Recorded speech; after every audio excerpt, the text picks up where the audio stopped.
दोस्तों, शव साधना एक तांत्रिक साधना है जिसमें अभ्यासकर्ता ध्यान के लिए एक शव पर बैठता है।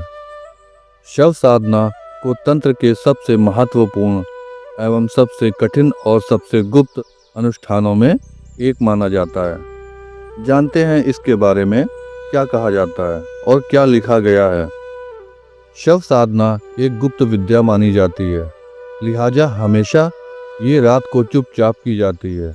ये अनुष्ठानिक तौर पर भारत की बहुत प्राचीन विद्या है। अघोरी बाबा लोगों को इस साधना में सिद्धस्त माना जाता है। इस साधना में मृत शरीर को साधना का जरिया बनाया जाता है। अनुष्ठान के सख्त नियम होते हैं जिनका पालन करना जरूरी माना जाता है। अघोरी जिस शव के जरिए साधना करते हैं उसके चयन के भी मापदंड होते हैं। हम आगे बताएंगे कि ये साधना क्या है और कैसे की जाती है। शव साधना तांत्रिक रहस्यवाद का सबसे गुप्त हिस्सा है। हालांकि इसकी गैर आर्य प्रकृति के कारण इसे सबसे गलत माना जाता है।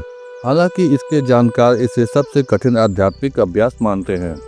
साधक को अनुष्ठान के सभी नियमों का पालन करना होगा। चेतावनी दी जाती है कि नियमों का उल्लंघन करने पर गंभीर परिणाम हो सकते हैं। दोस्तों, तंत्र के जानकार कहते हैं कि शव साधना का उद्देश्य कुंडलिनी को परम शिव के साथ एकजुट करना है। अनुष्ठान एक शव का उपयोग करके किया जाता है जिसे पारंपरिक हिंदू धर्म में अत्यधिक अशुद्ध और अशुभ प्रतीक माना जाता है। ऐसा कहा जाता है कि अनुष्ठान अभ्यासकर्ता के मन से मृत्यु के भय को मिटा देता है।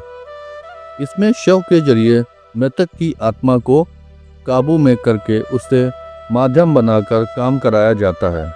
शव साधना बुरे उद्देश्यों को पूरा करने के लिए की जाती है। तंत्र शास्त्र में शव के संबंध में कठोर नियम है। शव ताजा और क्षतिरहित होना चाहिए। शरीर का कोई भी अंग कटा या क्षतिग्रस्त नहीं होना चाहिए। हिंदू मान्यता के अनुसार मृत्यु दो स्तरों पर होती है, एक शारीरिक मृत्यु और एक अनुष्ठानिक मृत्यु। भौतिक मृत्यु के बाद अंतिम तौर पर मृत्यु को तब मुकम्मल माना जाता है जब कपाल क्रिया अनुष्ठान हो जाता है। शव साधना आमतौर पर अमावस्या के दिन की जाती है। रात में साधक को शव के साथ अकेला छोड़ दिया जाता है। अनुष्ठान आमतौर पर शमशान में किया जाता है। शव की फूलों से पूजा की जाती है।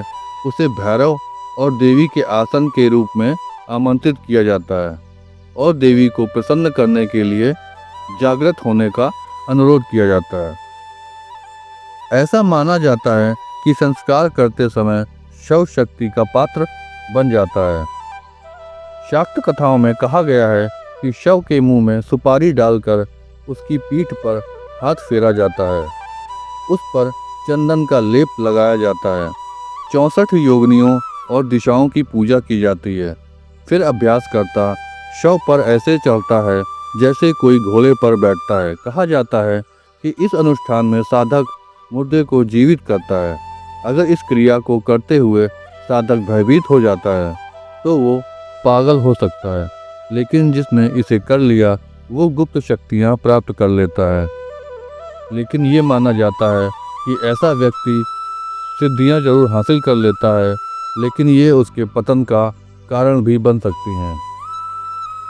अनुष्ठान के अंत में शव को रस्सी के बंधन से मुक्त किया जाता है। फिर स्नान कराया जाता है। शव को किसी जलाशय में दफनाया या विसर्जित किया जाता है। पूजा की सभी सामग्री भी जल में प्रवाहित कर दी जाती है। ऐसा माना जाता है कि रस्सी खोलने और शव के विसर्जन से अनुष्ठान के दौरान संचित ऊर्जा मुक्त हो जाती है। दोस्तों, आज का ये विषय यहीं पर समाप्त होता है। यह पोस्ट अच्छा लगा हो तो इसे लाइक करें। ओम नमः शिवाय मित्रों, राधे राधे।